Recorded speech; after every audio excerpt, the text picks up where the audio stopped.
That's great.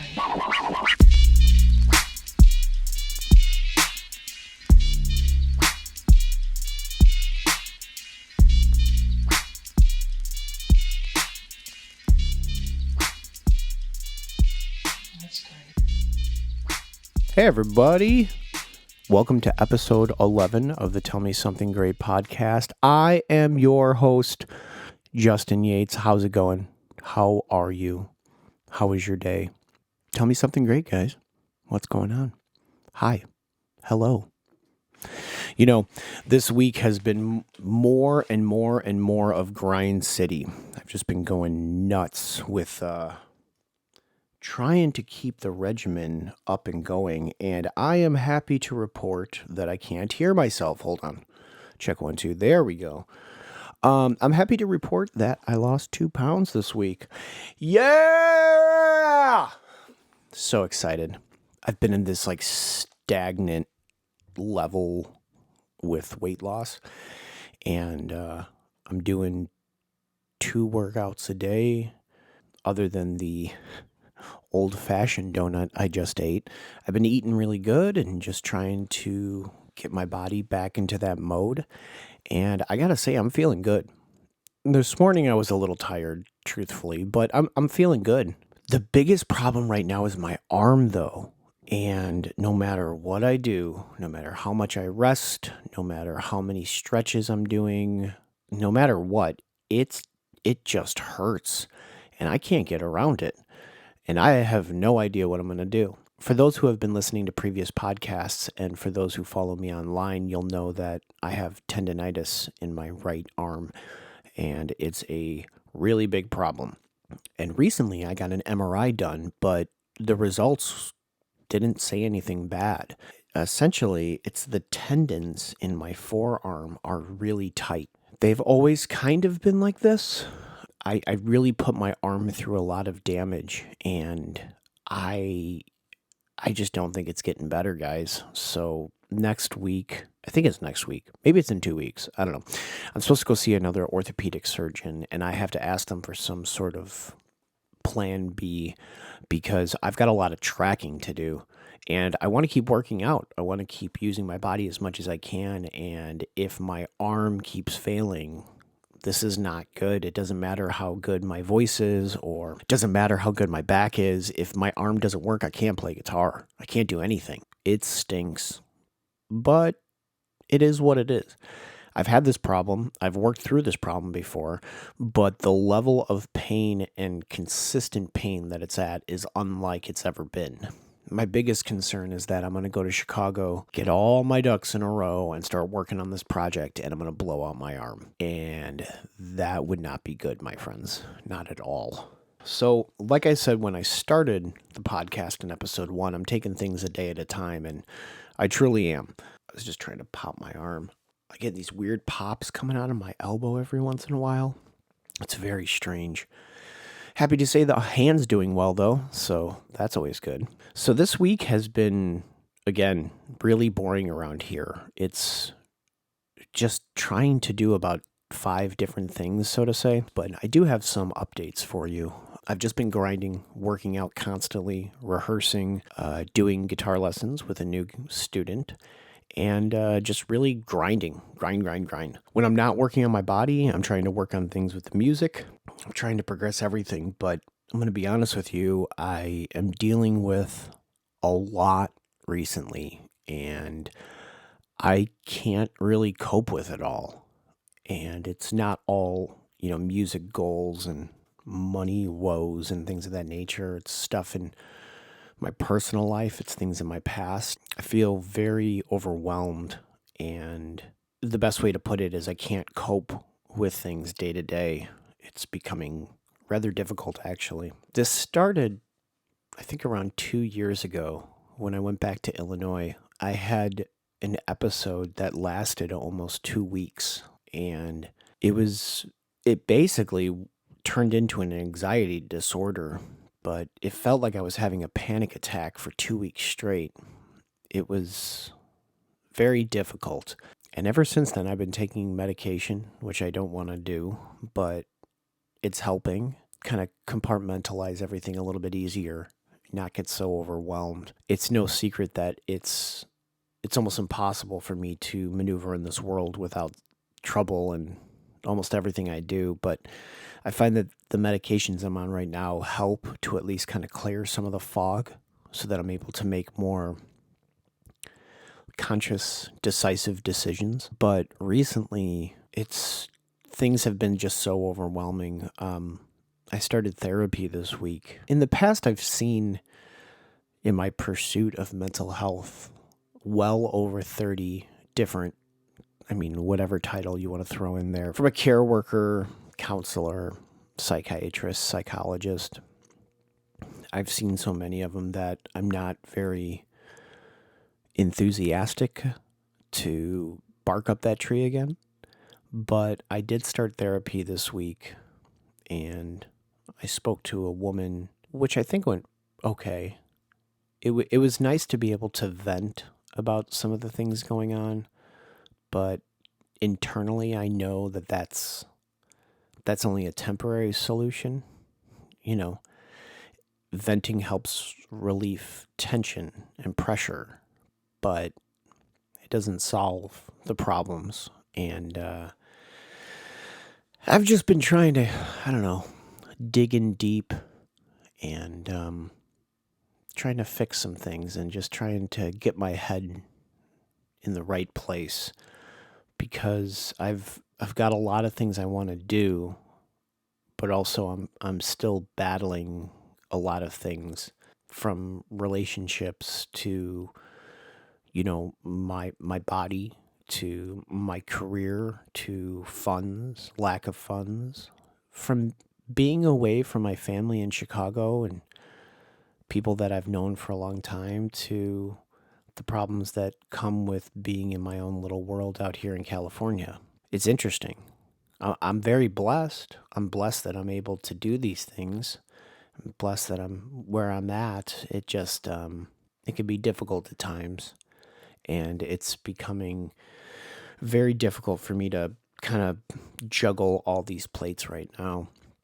And that's why I started therapy. And I don't know, it's okay. I have a problem with being talked down to. And a lot of therapists or psychologists, whatever we're calling them for the sake of this podcast, I don't know. They tend to talk to me in a way that makes me feel like they're insulting me, or that they think I'm stupid. And just for the record, I'm not hyper intelligent. I'm not a really smart individual in the sense of academia. But it's really hard for me to open up to some of these people because of the way that they present themselves. I feel that it's contradicting and condescending at times, but whatever. Okay, so here's some other fun updates for you guys. Nothing huge, but a few fun updates. Hold on, let me open up a few website tabs here. I spoke to you guys last week about music video stuff, and it looks like we've got a date after the 5th of October. It looks like one of the guys I might be working with has some open time. So again, I'm trying to storyboard things over here, but I am so bad at illustrating. It's hilarious, but I'm getting together some ideas. Hopefully after the 5th, we can start to push this along. So that's an exciting little update. And then as well, I keep mentioning this box in regards to the new music that's coming out. And I don't want to talk this topic to death. But this week, I think I made some real good progression, because I had an idea for packaging. And I think it's an idea that I can do from home. And I think that it's slick and really cool. And after doing some homework and talking to some people this week, I think I have kind of a plan of action. I'm still waiting for Gabe to produce everything I'm going to need so I can get all the product here, but things are looking good. I'm beyond excited to show you guys. Last week's guest was Franco Caballero. I hope you guys enjoyed the podcast. We talked about all kinds of fun stuff. It's pretty insane that he broke both of his wrists, right? He's doing well now. He's back at work and he's doing what he needs to do. So he had a pretty fast recovery, but wow, that's one tough guy, man. You know, what's crazy is that after we did that podcast and after he recovered, he ended up going on a cross-country trip on a new bike. And we actually met up and got to talk a little bit. He's doing good. He's doing all of his stretches. He's happy to be back on his bike and cruising around. And yeah, I'm really happy for him. Hope you guys enjoyed the interview. And if you get a chance, check out some of the projects he talked about, because they've got some really interesting material out there. I need some coffee. What else is new this week? My Dexter Laboratory collection of over 100 items has not been moving, which is to be expected. It's huge. So even if I'm giving a collector the best of best deals, it's 100 items. It's going to add up. I'm a little sad about that because I've taken so much time to curate this big collection, but sometimes it doesn't always work out, and that's okay. So this week I've been parting out the collection. Comic books, media, apparel, all kinds of fun stuff. And I'm starting to work out little smaller deals for people, facilitating some trades, trying to sell some stuff, just really trying to do what kind of fundraising I can do in regards to the collection page. Right now, I'm actually sitting on a potential trade of a very cool vintage Dexter shirt and a Cartoon Network blanket, but I'm waiting on a guy to hit me back to see what he's going to trade for it.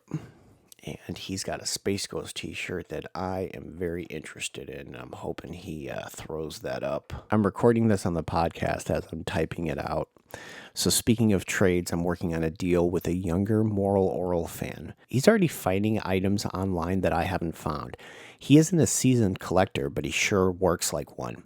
He has an amazing item I'm after, and with a little bit of nudging and a few items he doesn't have, I think we're going to do an insane trade that'll solidify me the last Moral Orel shirt that I need, which is amazing. I never thought that I would be able to find it, and it's so funny how this kid found it. He told me that he found like an old forum page of someone talking about how they owned the shirt. And this post was over 10 years ago. Apparently, he messaged him up, and the guy still owned the shirt, and he bought it off him.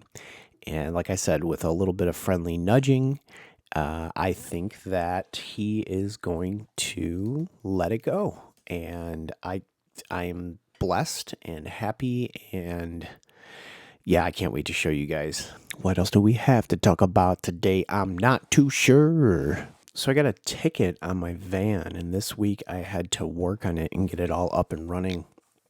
And the van is ready to go. It's got new fluids, new oil change, new battery, gave it a wash, cleaned it up inside, got a new fan for inside, I'm just trying to do whatever I can to get that tour vehicle ready.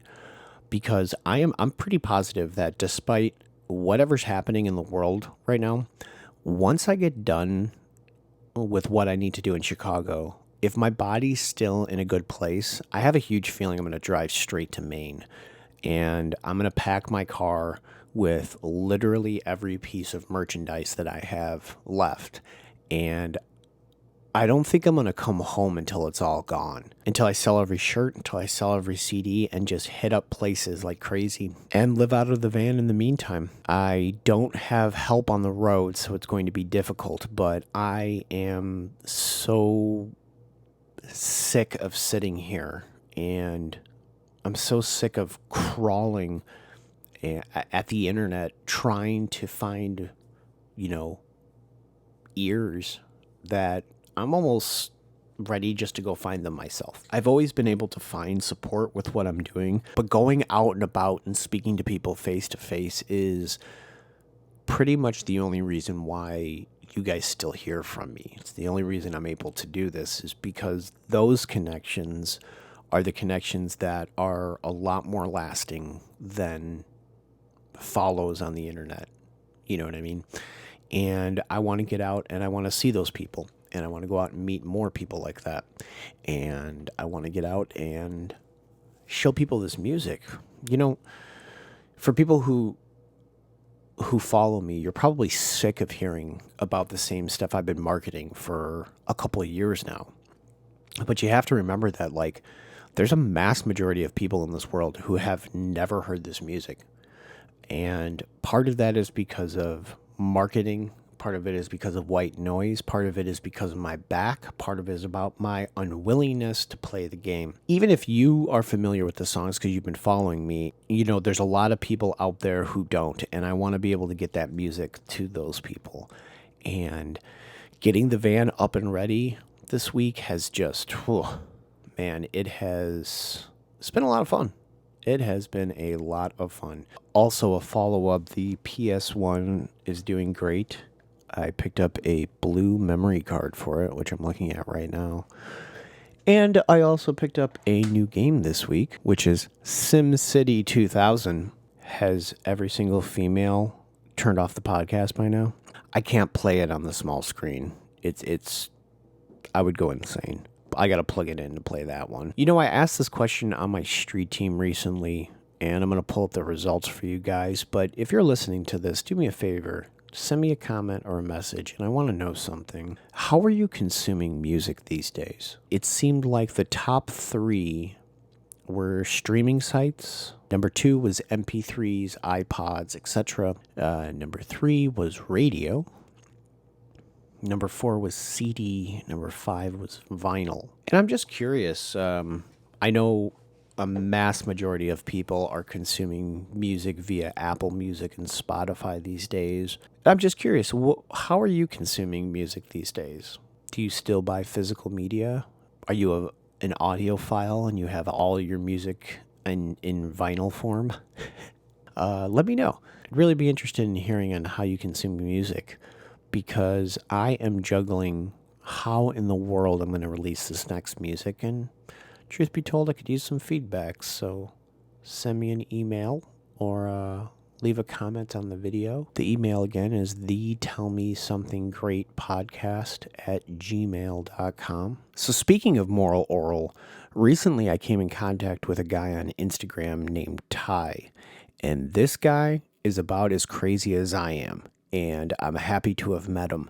He is an insane horror collector. He's got so much crazy stuff, like Freddy Krueger's hand, the claw. He's got all these different busts of different horror heads. I think he's got Pinhead, and I know he's got, what is it, the clown from House of a Thousand Corpses and a few other ones. His collection room is really crazy. But ever since the David Tuber episode came out, Ty hit me up and is like, oh my God, dude. He basically expressed that he wanted to get into moral oral collecting as well. And I'm like, cool, dude. Like, it's a hard thing to collect for, but welcome to the club. If I can help in any way, let me know.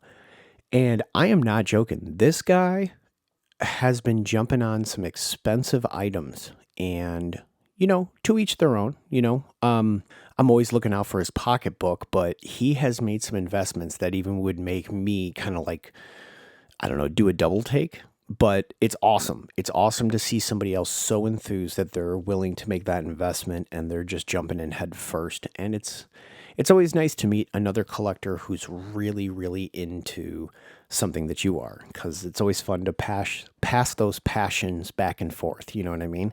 So welcome to the club, Ty. So welcome to the club, buddy. There's only a few of us here that are really, really intensely into the show and collect nonstop. Now, I guess the problem for all of us is being able to find those hard to find items before you do, because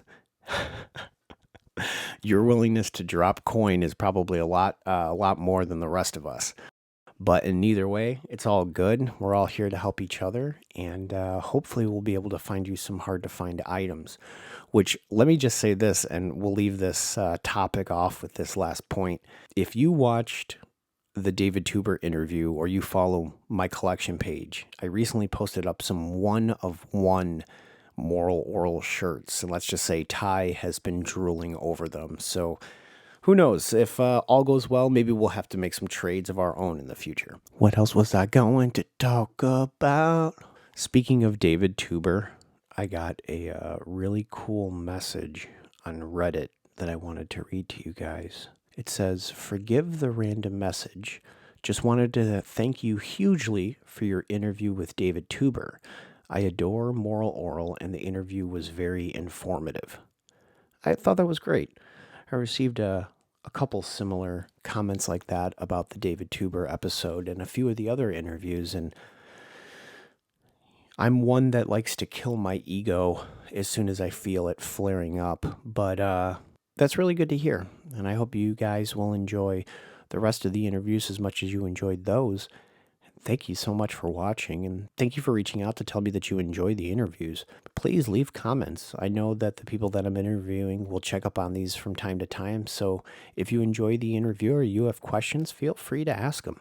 You know, the people that I'm doing interviews with were specifically picked for a reason. I had the option of doing interviews with a number of different people, but I wanted to pick people that not only worked in some of the same fields that I do, but people that have unbelievable passions for what they do. Very creative people, dare I even say very different people. And I think that they have something to bring to the table that you could say that some artists wish that they could.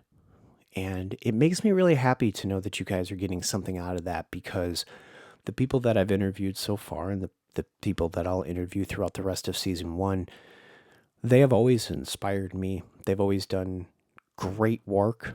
They're kind people, and I'm very lucky to be able to have documented some of our conversations and asked them some questions from the internet and have some fun. And it just it brings me a lot of joy. So I thought that was great. So, tell me something great. I'll tell you something great. That was pretty great. It's pretty great that you guys are liking the podcast so far, and I like that a lot. I said originally, I don't know if I'm going to put this on Apple Podcasts or Spotify or whatever. Right now, I'm just trying to keep it all in one spot. Makes it a little bit easier for me. But if you guys continue to like this and continue to support it, I'll definitely put more time into it. It's something that I love to do, and I've done for years previously to making music my number one thing. It's something I'd like to do, but it there's no way of getting around it, though. It is very time consuming, and I'm not charging for these episodes. I'm not monetizing these episodes. I'm doing all of this on my own dime and on my own time, and that's fine. I don't mind doing that. Some of these conversations that I was able to film, I would have done these conversations either way.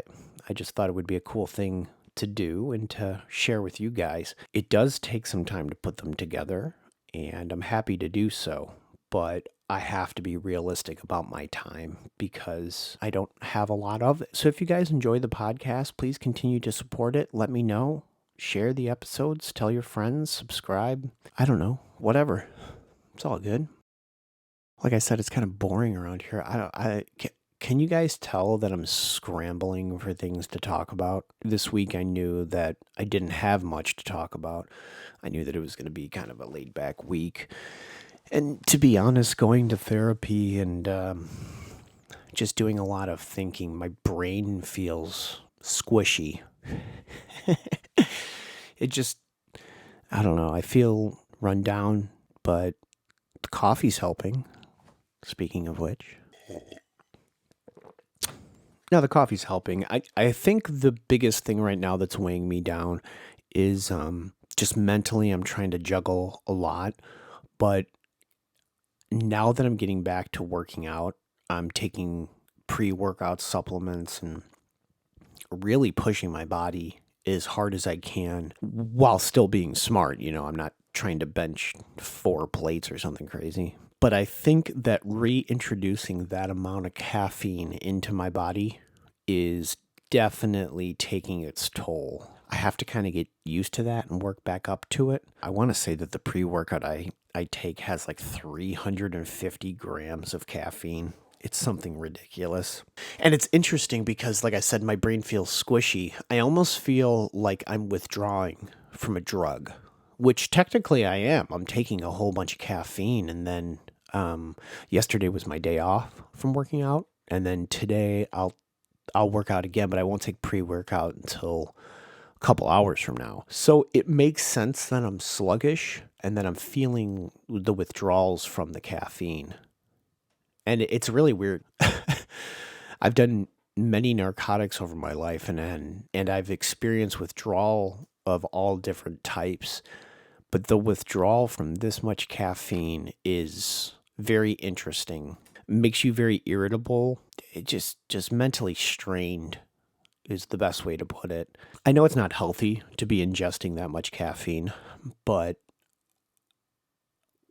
I don't care. No, I do care. I'm trying to be smart about it. It's just I think that a lot of people may agree and a lot of people may disagree that taking pre-workout is actually a very good thing to do. So last week I told you that my buddy Edwin proposed the idea of doing an intro song for the fan questions that I do. You know, I put it out there if anyone was interested in making one to hit me up. And I even mentioned that I might do something myself, which I started tinkering around with something, but I didn't finish it. But I gotta say, Edwin comes through again. I don't know why Edwin has been so cool. The past little bit, he's been very willing to help and to just lend a hand whenever he can. And I'm always happy and shocked and kind of taken aback when those things happen. But like a day after I asked about the podcast, he's like, "I got something for you." And he threw me a little jingle, and I think it's great. What do you guys think? Here we go. Let's take a listen real quick. So this is Edwin's jingle for the questions. Oh, yeah. It's time for some fan questions. Let's do it.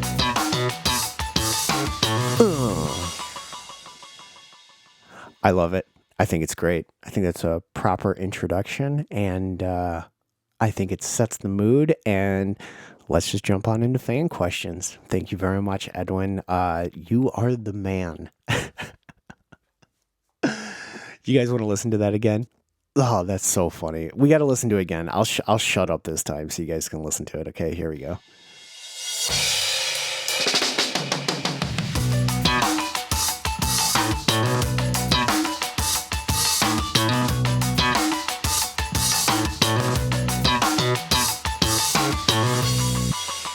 I love it. I think it's great. Thank you, Edwin. You're making this podcast better and better every week, my friend. This is great. All right, let's jump into it because I've got a bunch of awesome questions this week. And I'm glad because, like I said, I'm running on E this week and you guys are going to make this a great podcast. So let's just jump right in. We got a silly one to start off, which is which superpower would you choose? And I don't know, man. That's a good question. I know it's a silly question, but I think I would want to fly. I think that would be very, very awesome. And sure, super strength would be great, telepathy, all these other like things, but I think the ability to fly would be pretty damn cool. And I think that's something I've always wanted to do, even when I was younger. Just watching birds fly and be completely infatuated with their ability just to go. So, yeah, I think fly. All right, so what do we got next? Roland Velasquez from the band Concrete Roots in Chicago asks, what was your first anime? That's a good question, man. I don't remember. I know when I was really, really young, I caught some animes on TV, but I couldn't remember their name to save my life. I'm trying to think if I saw Vampire Hunter D and Ninja Scroll before episodes of Dragon Ball, and I can't remember. They were both around the same time. So it's one of those three. It's either the original Dragon Ball series, Ninja Scroll, the movie, or the first movie, Vampire Hunter D, not the second one. I know you've been on some tours before. What are some of your favorite cities slash locations you've played at? Um, I have a special place in my heart for the Eagles Ballroom, the rave up in Milwaukee, Wisconsin. And that's just because I've not only performed there, but I've seen so many shows there. I've worked there. It's just a great venue. It's an awesome place. There's a lot of cool venues and a lot of places I love around the country, but for some reason that venue has always stood out in my head as a really awesome place. Milwaukee's a pretty cool city. I think that a lot of people don't give it the credit that it deserves, but it's an interesting place, and the ballroom is a great venue. It really is. We've heard a bit about your favorite genre and bands, but what are some of your biggest inspiration when it comes to playing and writing? And it can totally be a list. I know that's somewhat of a loaded question. Yeah, it's I don't know, it's really weird. Sometimes if I'm working on a song and it's a specific song and it has if it's a job or it's an idea and it's a specific thing, sometimes I'll try to pull references that are similar to it or maybe even study certain genres just to familiarize myself with it. But I don't actively listen to a musician and I'm like, hey, this is so cool that I want to replicate it or something of the sort. I think by happenstance that happens. I just try to write honestly and I try to write in a genre that can be appealing to a number of people, which I know that my lyrical content sometimes contradicts that, but the notes that I play, the scales that I'll refer to, the melody lines that I'm referring to are a little bit more happy and a little bit more, I guess you could say, commercially acceptable versus a lot of other genres I've done that some people just believe it's noise. And in some ways, I see characteristics in my playing that are similar to some people that I listen to, like Sean Watkins. I can't flat pick like him to save my life, but song structure wise, I can see some similarities. I can go back and pick out some things vocally. I was never a person that was like, oh, hey, I'm really good at sounding like this, so this is what I'm going to sing like. I just kind of sing whatever feels right. But it's weird because even if I'm not consciously pulling out inspirations or pulling out things, subconsciously it is happening. For example, if you listen to Sugar Plums, you can tell that I listened to metal music, that I played metal guitar, or that I tinkered around with that. It's just how my phrasings are put together. I wouldn't say that they're like massively technical because they're not, but they are a little bit more busy than some of my other peers. And I think that those things are happening subconsciously because that's what a lot of the music that I listen to is. So it kind of seeps its way in, if that makes sense. All right, I got a handful of questions here from my buddy Kyle. So the next 4 questions are coming from him. Out of all the musical adventures you've been on and genres you've been a part of, what made you ultimately land on acoustic rock as your particular flavor of writing? It was a few things. At first, it was I wanted to buy an acoustic guitar because I needed to get out of the bedroom and spend time with my girlfriend and not just sit around riffing all day. But my love for acoustic guitar grew so much that it became much more than just an additional instrument. I think I landed on it because of a few reasons. I think it all boils down to the fact that the intimacy when you're playing an acoustic guitar is really unlike a lot of other instruments. You know, it doesn't have distortion. It doesn't have bells and whistles to take away from the natural sound. When you screw up, you hear it. When you play something beautiful and you hear those notes resonating in the body, you really hear it.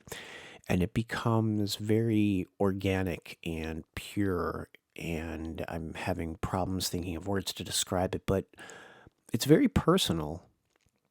And there's a real personal connection there.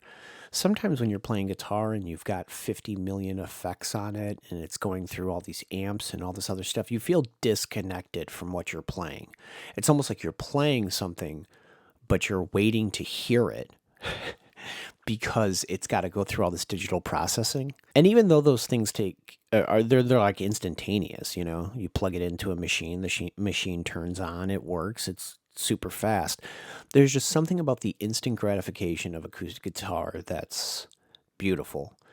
And maybe it's the intervals that are exploited really well on that instrument. You know, I'm not too sure, but I like the genre. I like the genre of anything acoustic based. At one point in time, I knew that if I was going to be in bands, my choice of playing music would be all over the place. But if I did this myself, I'm going to have to kind of sit in a genre that, again, could be commercially acceptable.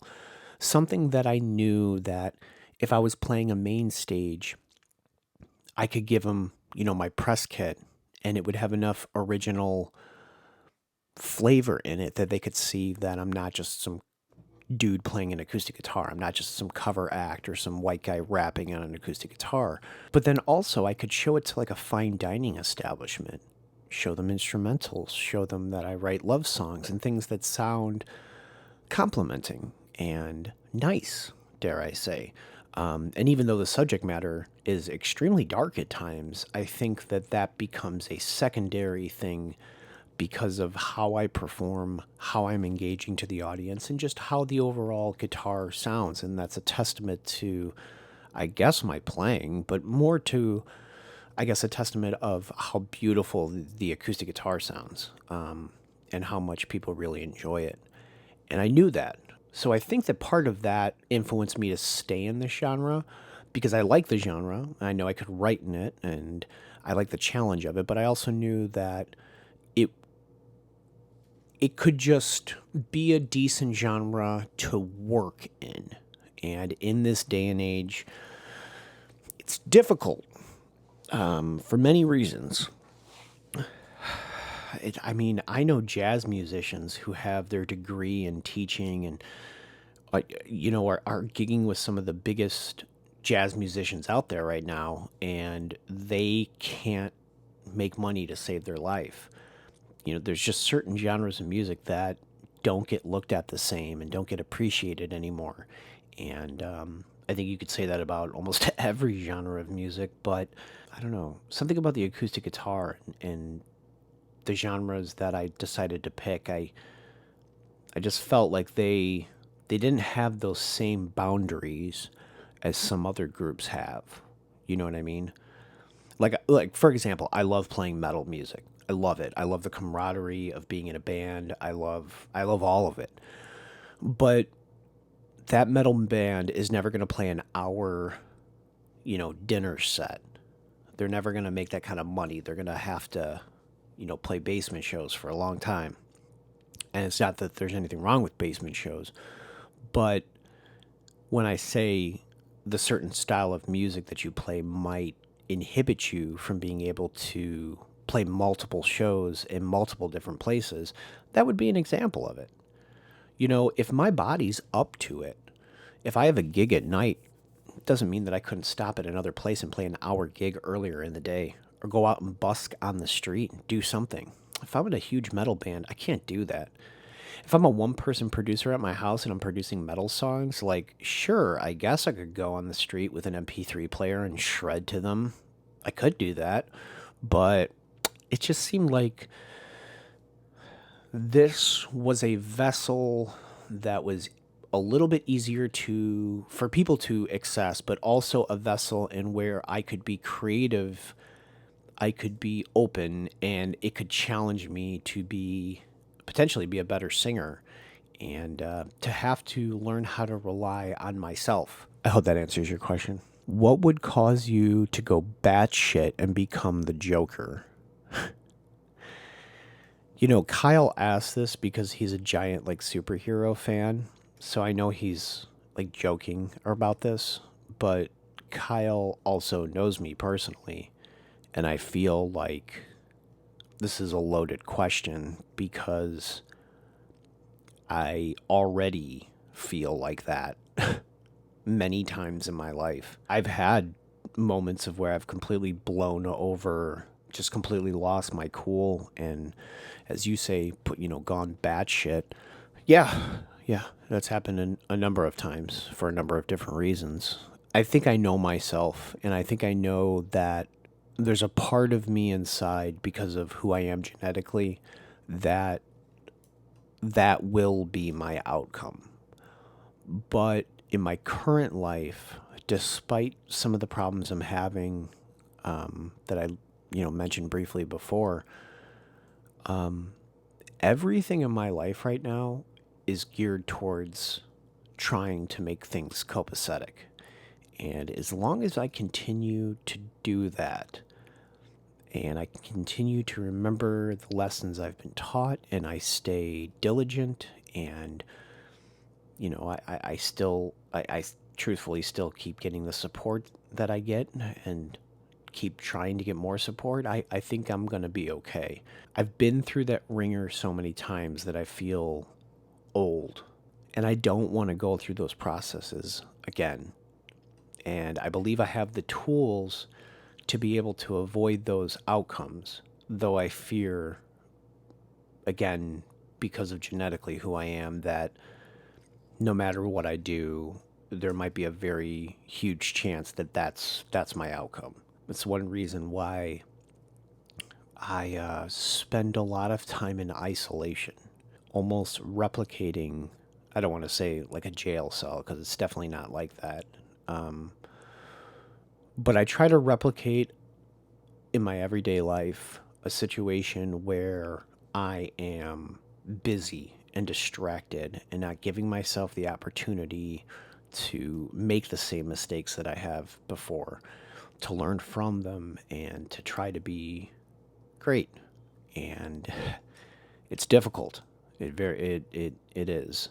But again, I'm not, I don't have the biggest confidence. I'm not an a very egotistical person, but I believe despite the drawbacks that have happened, I just feel I've made huge advancements over the years, and it's something that I don't think I'm going to squander anytime soon. And it's something that I'm going to constantly pursue because I don't like that internally I feel like that's going to be my outcome. It not only scares me, but there have been people in my life and in my family tree who have done some pretty horrible things and have become pretty horrible people, and I fear that those are the same things I'm going to do, and I don't want that. I don't want to become that. And that really gives me a lot of passion and a lot of forward momentum to try to avoid that as much as I can. And I might just be living on borrowed time right now until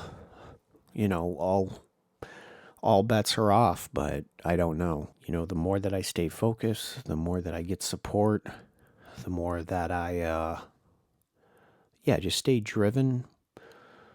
I think things are going to be okay. From what I've learned, things are going to be okay.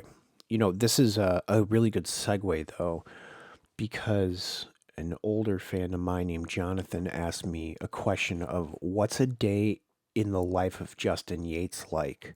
Like I said, this is a good segue because my life is really boring and has been really boring for like the past 5 years because I live almost like a Marine type existence. Since my back got messed up, I haven't been able to perform. And then when COVID hit, I still wasn't able to perform. So my time has been really, I don't know, messed up in regards to being able to financially grow because the inability of going out to play has been taken away in multiple different ways, and that's a huge source of income. But I digress.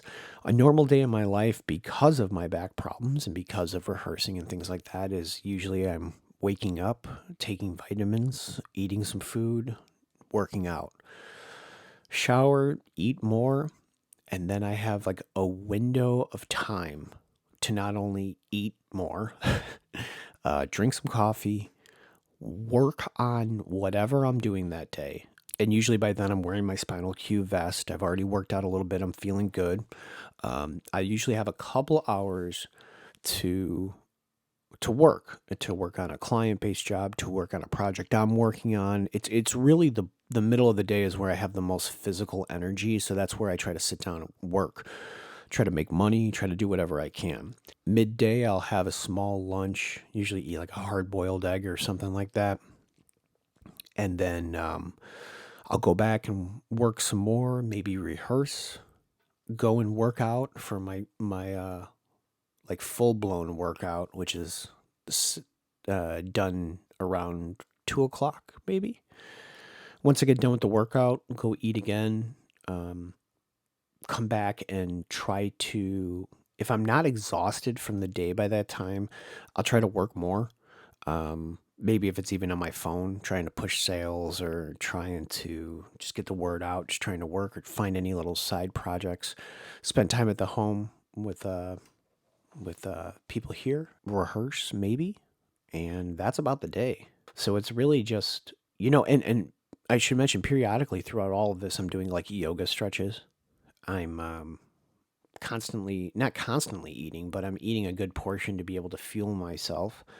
I'm resting when I can, trying to make money in between all these little things, working on my phone, working on the computer in the office, and just really just trying to go, go, go. And it's the same thing almost every day. And I won't work out every day, so I'll take some days off and I'll make plans to go do something. But I try to stay as jam packed back to back as possible for a few reasons. Number one is so I don't go get myself in trouble. Number two is because I've learned the hard way that repetition and scheduling is the only way that I can progress. So every day is mapped out to the hour, and I'm just trying to push it. And it seems like I'm producing more and doing more that way. It's not exactly how I would like to work because I like spending a lot of time on things, but this is more concisive workflow. It's a little bit more like I'm going to work and then when I leave work, I'm going to stop working, opposed to an entrepreneurial lifestyle who's constantly working. Yet I'm still constantly working because, I work like 4 different jobs. Does any of this make sense? Probably not. I need a cigarette, but I'm going to answer one more question before I do. What else do we have here? We've got 2 more pretty serious questions. We have mega fan Sarah messaged me again asking, I've always wondered the origin of the lyrics since they've always called to me in a pretty intense way. And I asked her to be more specific, and she said, all your songs. Just joking. We laughed. And then she said, The Jig is Up and Sugar Plums. Both of those songs were inspired by a relationship that I was in at that time. Sugar Plums was the name that I would call my partner, as well as there was a Sugar Plum Fairy doll, I think, that I purchased for her as well. It was just a nickname that we threw around a lot.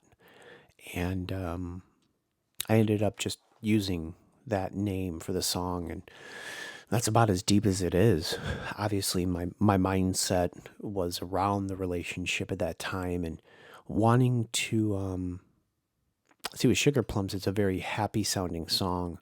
And there's a couple different like riffs in the song. And I wanted it to progress. I wanted it to sound happy. I also wanted it to kind of cut at times and be abrupt because it seemed like those happy times were very abrupt. So if you listen to the song, it's a very beautiful song, but as it progresses, it does get a little bit more technical and highly detailed, and a little bit more blunt in its phrasing. And I felt that that was not only a representation of how the good times were cut short, I guess you could say, but also a representation on how my partner's feelings were, as they were beautiful, they were huge, and then they grew over time and they became cold and calculated and simple and straight to the point, if that makes sense. The Jig Is Up was pretty much the same subject matter. It's about the same relationship. Everything on that CD was influenced by that relationship, as well as a few other different different points. But funny enough, the Jig Is Up, that main riff was actually from a metal song that I wrote years prior. It was a riff that I always loved, had kind of like a bluesy twang to it, but it was way more upbeat, had distortion and a whole bunch of other stuff. I released the song publicly back in the day, and people enjoyed it, but I abandoned a lot of the material that I did write back then, and that riff was one that lasted. And I remember pretty vividly when I figured out, it was around the time that I figured out, like, wait a second, I think I got a grasp on this acoustic guitar. Yeah, I remember figuring out, I put the capo on the 6th fret of the acoustic guitar and I put it in drop D. And I started playing that song, or that riff. And I remember that when I was hitting the open notes, I could sing with zero efforts to those open notes. And I was like, oh my gosh, I think I've found a way to kind of bridge these gaps. And it was really cool because I took that riff and I slowed it down a little bit and gave it a little bit more of a groove and kind of played into it, being on the acoustic guitar, that is, kind of played into some of those characteristics. Opposed to when it was on electric guitar, I'd play into some of the characteristics of the riff, but that were more metal characteristics, I guess you could say. In this one, for the Jig Is Up, I kind of left some of the strings jangling, kind of just playing it all like a chord and a lead at the same time. And because of the key that I was playing in, and because of how I was singing with it when I initially wrote it, I was just like, wow, this is amazing. I didn't think I'd be able to kind of bridge the gaps from metal to acoustic, but then also being able to sing over it as well. I was like, whoa. So that was really, really cool for me, figuring out how to bridge those gaps and how to take one idea and sort of like kind of morph it into something else. And it was really exciting. I remember loving that riff so much, and a lot of people enjoyed that riff too because it's got some bite to it. And I also think that the lyrical content for the Jig Is Up, I think it fit well with the guitar riff, because the guitar riff was rockin' and it was aggressive and it was a little bit more in your face than some of the other tunes that I put on the CD. And the lyrical content of the Jig Is Up is really coming to terms with some of these negative situations that happen in the relationship, and being angry about it and not being okay with it, accepting it, but not being okay. And I thought that that level of aggression just matched well with the riff. It just seemed like they did well together. They felt like they should be together. And looking back on it, there's so much more I would like to do with that song. The song has the ability to be open, in certain places to add a blues solo, all kinds of fun stuff. But also looking back on it, the lyrics are very sparse, and I think that's fine. I think it tells the story of what I was trying to tell. But truth be told, I think that if I were to go back and revisit any of those songs, that would be one that I think I would want to be a little bit more, what's the word, verbose, maybe? I'd want to add a little bit more lyrics going on.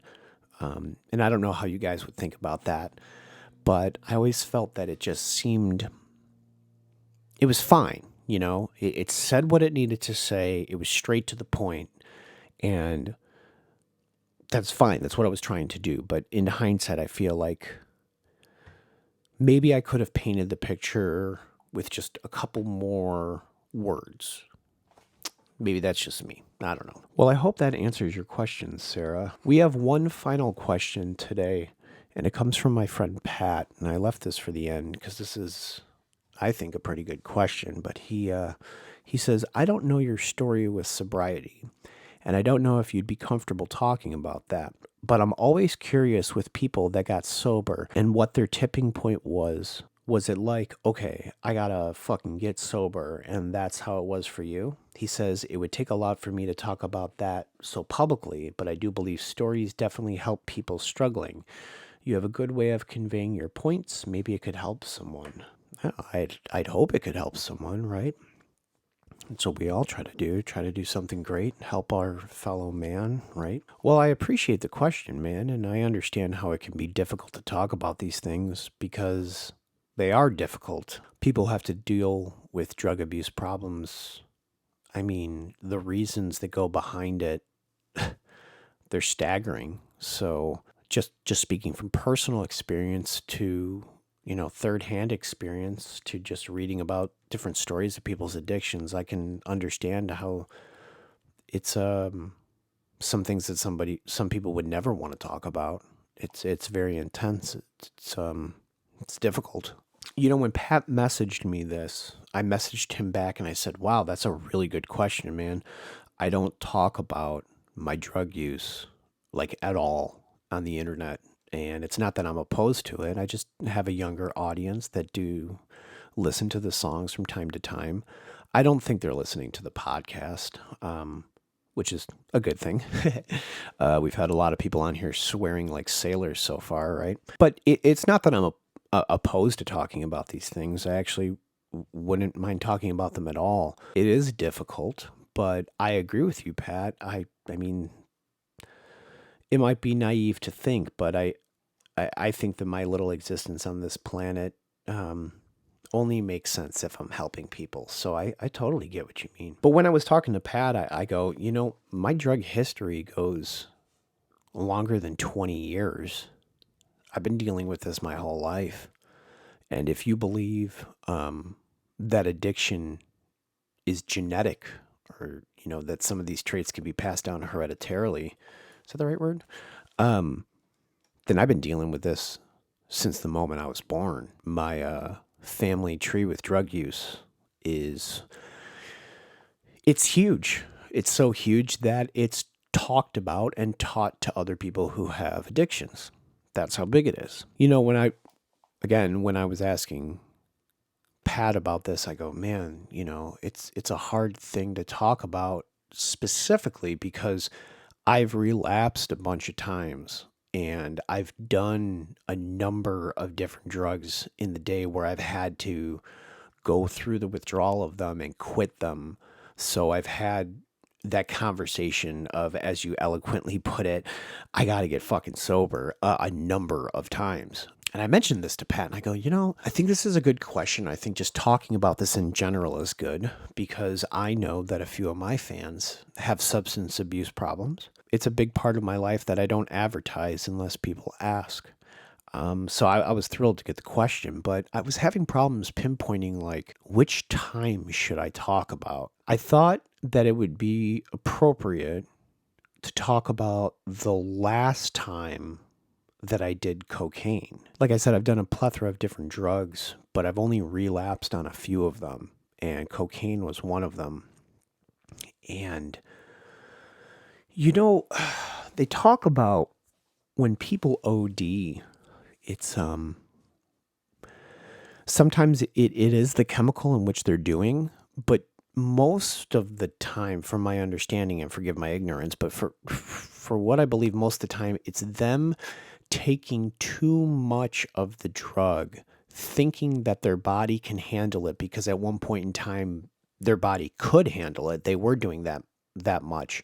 But when they go back to it or they do a certain amount of a high a highly potent drug, that's what makes them OD. That's the thing that throws them off. Obviously, I could be wrong, so take that with a grain of salt. But the last time I did cocaine, I vividly remember buying an 8 ball and doing it alone. And I just remember that through the course of doing that entire thing, my mind went from A to Z and back again. It was very intense because as I started going through it, I started doing it, the drug that is, I was like, okay, well, I've got a good amount of this drug. I won't do it all at once. I'll, I'll save this. I'll make it last all weekend. If anybody knows that Dennis Leary joke. And of course, that didn't happen. I mean, I was up all night long, but yeah, I couldn't stop once I started. And I just remember at like 4 a.m. when I did the rest of the coke that I had, that I remember for about 2 hours. It was one of the scariest experiences I've ever had. My heart started palpitating. My right arm started physically shaking. I started to panic. I was convinced I was having a heart attack or maybe even like a mild stroke. Like I just did, like I didn't do, fuck. I didn't do cocaine for years before then. So me sitting down and doing that much at one time is that textbook, like, yeah, you're going to die. Like your body can't handle this at all. You're doing a dump truck's worth. I just remember, yeah, my body was just freaking out and my whole body started like palpitating, if that's the right word. It was like convulsing. And I just remember like saying like, dude, this is disturbing. Like if you don't die, you have to look at this. And I just remember writing it out for about 2 hours, just like trying to breathe, trying to calm my body down. And it was very intense. And I haven't touched the drug since. It's been a number of years, so that's very good. But yeah, I pretty sure I gave myself like a mini stroke or something of the sort. Of course, my dumbass never went to a hospital. I don't think I ever told a doctor about this one, but it was intense. And I've had some other intense experiences like that, but I think what stood out about that one is the fact that I wasn't doing drugs for years prior. And I just fell into this hole. And again, I was in a situation where I was able to acquire it. I wasn't like I am now. I'm basically locked inside of a house, making sure that I don't get myself in trouble. I was in a situation where I could get myself in trouble real easy, and I took full advantage of it. And yeah, just went to town. And it's sad and pathetic for a number of reasons to fall off the horse. It's sad and pathetic to sit there and to do that all night long and to put my body through all that hell, thinking that that would comfort me or help me during the problems I was having. It's astonishing how stupid I am. But I think the thing that haunts me the most about that day was that the night that that happened, I spent a few hours on the phone talking with a musician that I never met in person before. His name was Christopher Anthony Johnson. He played for a Waukegan-based group called Parallels and Lies. And Chris was a fan of my music. We spoke a few times, but that night we spoke on the phone for a few hours while I was pressing mute to do drugs, so he couldn't hear me. And years later, Chris, I believe he committed suicide in 2018. And it really makes me sad that not only did I squander the little times that we had to speak together, but that this low point in my life that I almost killed myself with, I remember that phone conversation to a person who then took his life years later, and it's just real. It's really heavy. I don't know exactly how to put it into words, but when I think about Chris, I think about that night. I think about how lost I was. I think about some of the topics we talked about. When I think about that night doing cocaine, I think about Chris. And I think about Chris's death. And I think about the struggles he had, the struggles I had. And yeah, again, I didn't even know Chris that well. It's just right place at the right time, speaking to the right people. And it's funny because when you're lost or damaged, like I very much felt Chris was, as well as myself, you tend to find people and you connect with them even in your darkest moments. And it's I guess ironic that Pat, formed his question saying, I hope somebody can learn from this. And I know I learned from it. I learned from the conversations I had that day, the childish, stupid mistakes I was doing, and the damage that I caused, but then also to have me find something great and move forward, but to have a person I know not, it amplifies things. It's hard to explain. And I know that the two aren't related, you know. It's I don't know, it's just never I don't know how to word it. I know that Chris and these events aren't related to one another, but because they landed at the same time, they hold a piece in my brain for some reason. And not only did I not want to do drugs after that experience, or at least that drug after that experience, I think Chris's passing helped me make that a reality also, because whenever I did think about relapsing, I would think about that instance and that night and how lost I was. And then I remember how lost Chris was. And I don't know, I feel like when someone dies that you know and that you hold them dear for whatever reason it is, you take something of them. They grow on you. And if Chris's influence on my life, even if it was small, helps me be a better person, so I can be a better person to other people in need, then Chris did his job as a musician. And I know for somebody who felt like he wasn't being listened to, well, your actions didn't fall on deaf ears over here. I think about that. I think about how I want to be perceived. I think about how I want to talk to my fans late at night. I think about a lot of these things. It's, like I said, it's heavy. I think that's a great question, Pat. I hope I answered your question. I know you yourself have problems with substance abuse even before you sent this. So I know it's something that you and I can both relate on. We didn't swim in the same seas growing up, but we were about a pier away from each other, And where we grew up, substance abuse was no big deal. And I'm glad to see that you've grown up to see that there is more to life than just that, and that you want more out of life. That's a beautiful thing, man. It really is.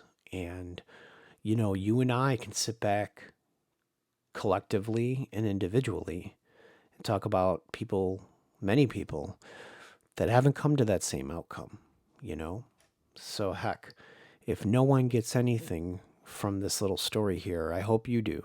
And let's have each other's back, you know what I mean? Because it's important. We don't want to end up like Chris, feeling like we're completely alone. Because we're not. Even through these hard times, you know what I mean? Well, I think that brought the depressing level of the podcast down to about, I don't know, -1,000. But that's okay. It's not my intent to bring you guys down, but I like answering these real questions, and I hope that me being honest with you about these things is a good thing. I hope you can relate. I hope you get something great out of it. Sometimes suffering isn't that bad when somebody gets something out of it. And even if you are the one suffering, if you can help somebody, it's worth it. Maybe that's a truly selfless act, but I feel that my struggles aren't struggles if someone else is benefiting. And I don't mean benefiting off of my bad times. Like, I think you guys know what I mean, you know? For example, if I didn't go through the things I went through, the impact that my music has on a fan, like mega fan Sarah, would have never happened. I'd be writing some dumbass songs about some dumbass topic, singing probably some shitty cover songs in some shitty bar. At this age, I could totally see that happening. Well, I think that's it for today, guys. This week has been a little slow, but again, lost 2 pounds, back on the train, trying to get everything done and taken care of, working. Next week's podcast guest is going to be a mystery. I'm not going to tell you guys, but you're going to love it. Let me tell you, when I say that it's going to be a lot of fun, it's going to be a lot of fun. Let me just say I've got somebody from across the pond to be my special guest next week.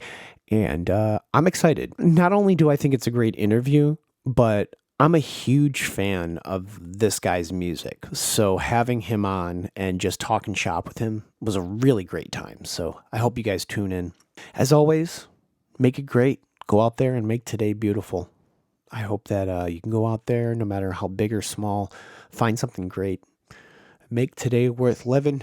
Go out there and I hope you guys have a wonderful week, a great week.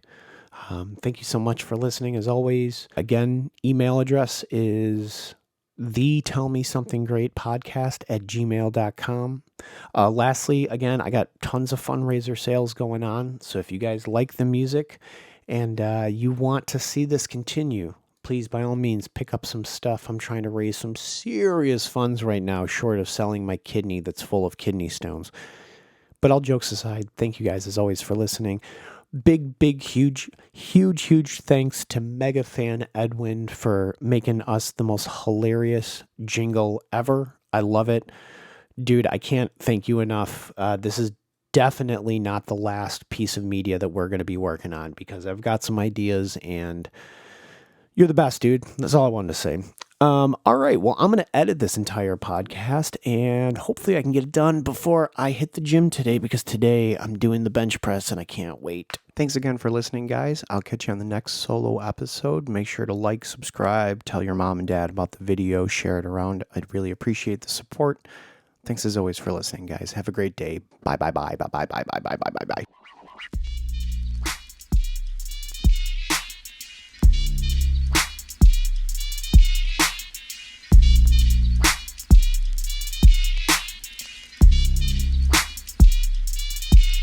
That's great.